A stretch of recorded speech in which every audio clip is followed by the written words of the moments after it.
Okey, Assalamualaikum. So, kita sambung hari ini pembiakan secara seks. Okey, pembiakan secara seks. Sebelum ni, hari Isnin kita dah belajar pembiakan secara seks. Pembiakan seks. Okey, jadi untuk saya ulang semula, untuk pembiakan seks tu dia perlukan induk jantan dan induk betina. Okey, mesti ada mak, mesti ada ayah. Okey.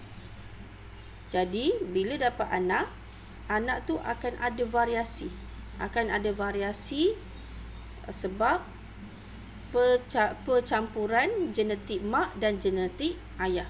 Contohnya kita, rambut kinting ikut ayah, tinggi ikut mak, gelap ikut mak,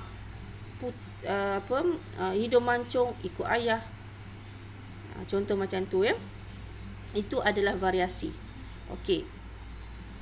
Jadi, untuk pembiakan secara seks, apa beza dia adalah dia tiada variasi. Anaknya tiada variasi. Anak yang terhasil daripada pembiakan secara seks tiada variasi. Sebab apa? Dia hanya melibatkan satu induk saja. Biasanya kalau tumbuhan tu tumbuhan tidak berbunga. Contohnya apa? Bawang, halia, ubi kentang, kunyit. Kita boleh katalah kita ambil kunyit. Kita ambil ubi kunyit tu. Ini pokok dia. So, kalau kita potong, kita tanam balik, pun boleh menghasilkan kunyit baru. Contoh macam tu.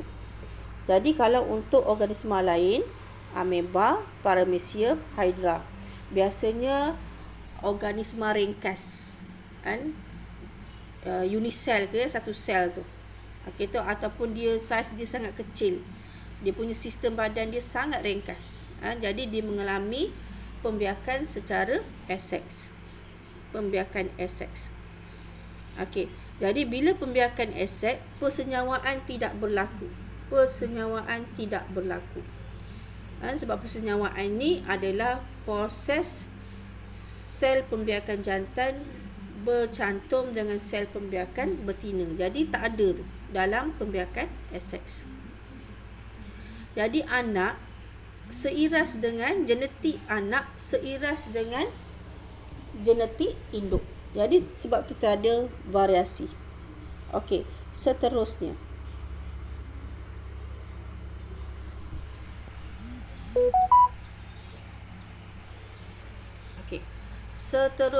Okey, ni contoh-contoh lain pembiakan seks.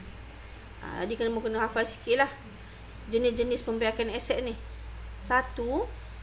Belahan de-dua. Belahan de-dua ialah pembahagian satu sel induk kepada dua sel anak. Contohnya ameba, paramecium dan bakteria. Contohnya dia ada satu sel, ada satu induk. Lepas tu dia akan mengalami proses pembahagian. Nukleus dia daripada satu jadi dua. Nukleus dari satu jadi dua. Ini satu nukleus. Lepas tu dia hasilkan dua, dia membahagi. Nukleus tu membahagi. Bila membahagi, dia punya badan pun akan bahagi pada dua. Sitoplasma membahagi, akan hasilkan dua sel anak. Itu belahan de-dua ameba. Contoh. Yang seterusnya, pertunasan. Pertunasan, membentuk tunas. Kamu pernah tengok tak bentuk tunas? Contohnya ubi ke, dia akan bentuk tunas ya. Pertunasan adalah proses pembentukan tunas pada badan organisma. Tunas bermula sebagai satu struktur yang berkembang dan kemudian yang terputus dan membentuk individu baru. Contohnya hydra dan yeast. Dia akan hasilkan tunas baru. Ini yang pertama, tak ada tunas lagi. Lepas tu dia hasilkan tunas yang ni. Lepas tu tunas tu membesar. So dia akan terpisah daripada induk. Jadilah anak baru. Okey, so seterusnya penjanaan semula. Penjanaan semula Berlaku pada apa? Semula berlaku daripada kebolehan fragmen organisma tertentu yang tumbuh dan berkembang menjadi individu baru. Contohnya cacing pipih, tapak Sulaiman, planaria dan Spirogyra. Okey, cacing pipih ni, ini seekor asal. Bila dia terpotong ataupun dia membahagi dua, kan, dia boleh hasilkan dua individu baru. Dia terpotong saja. Okey. Seterusnya, pembentukan spora. Pembentukan spora biasanya paku pakis. Okey. Pembentukan spora, proses penghasilan spora dalam sporangium. Selepas sporangium pecah, spora yang halus dan ringan akan disebarkan oleh angin, dan apabila sampai di tempat yang lembap, spora tumbuh sebagai tumbuhan yang baru. Okey, contohnya alga, ulat, paku pakis dan bakteria. Maksudnya kalau kamu tengok paku pakis ni, kalau biasa tengok daun paku pakis ni, bawah daun paku pakis tu dia ada sporangium. Sporangium ni dia mengandungi spora. Bila sporangium tu pecah, spora tu akan tersebar. Angin akan bawa ke merata tempat lah. So bila dia jatuh pada tempat yang lembap, dia boleh membiak sebagai anak barulah. Ya, ni spora ya. Okey. Seterusnya, pembiakan vegetatif. Pembiakan vegetatif adalah satu cara untuk menghasilkan tumbuhan baru daripada bahagian vegetatif tumbuhan induk seperti bunga. Contohnya akar. Kita potong akar. Kita potong batang bawah tanah, batang rayap dia, berbawang ataupun daun. Kita ambil, kita boleh cocok kat tempat lain. Contohnya ubi, halia, keladi, ubi kentang, strawberry, lobak merah ni. Kalau kita ambil, katalah lobak ataupun ni, kita ambil kat sini. Ni contohnya halia. Jadi halia ni kalau kita potong sikit ni, kita letak tempat lain. Okey, kita letak dekat tanah tu. So dia akan hasilkan pokok yang baru, anak baru. Itu adalah pembiakan vegetatif. Okey. So ada 5 jenis pembiakan Essex. Okey. Ini pembiakan vegetatif.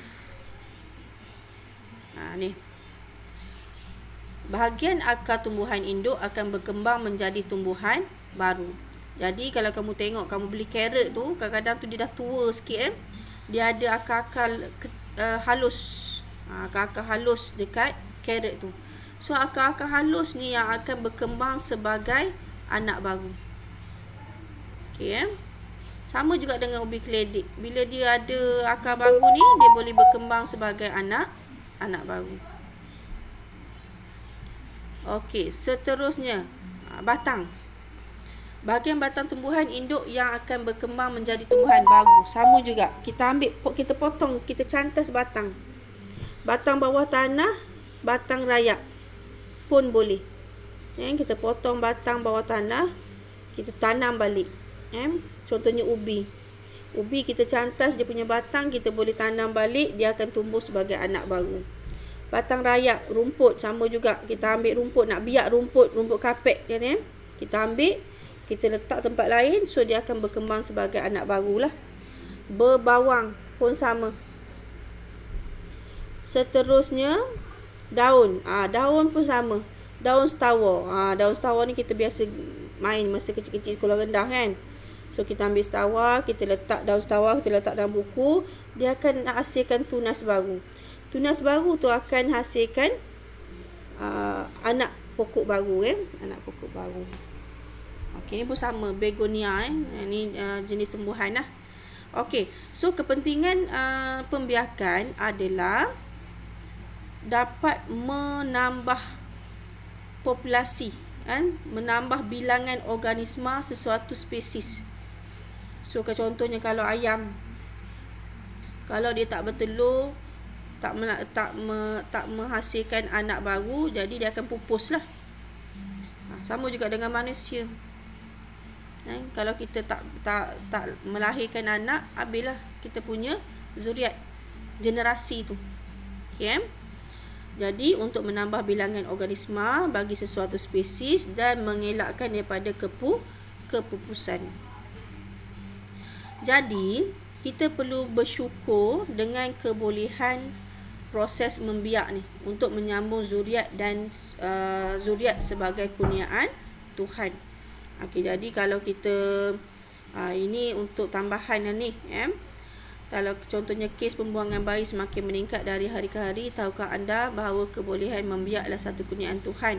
Sepatutnya kita bersyukur kita dapat anak, tapi ada yang tidak bersyukur, dia boleh buang bayi dia. Okey, cikgu rasa itu saja. Nanti kita akan sambung subtopik lain, iaitu sistem pembiakan manusia. Okey, jadi fahamkan video ni dan jawab soalan modul SPS. Nanti cikgu akan bagi tahu. Okey, terima kasih. Assalamualaikum.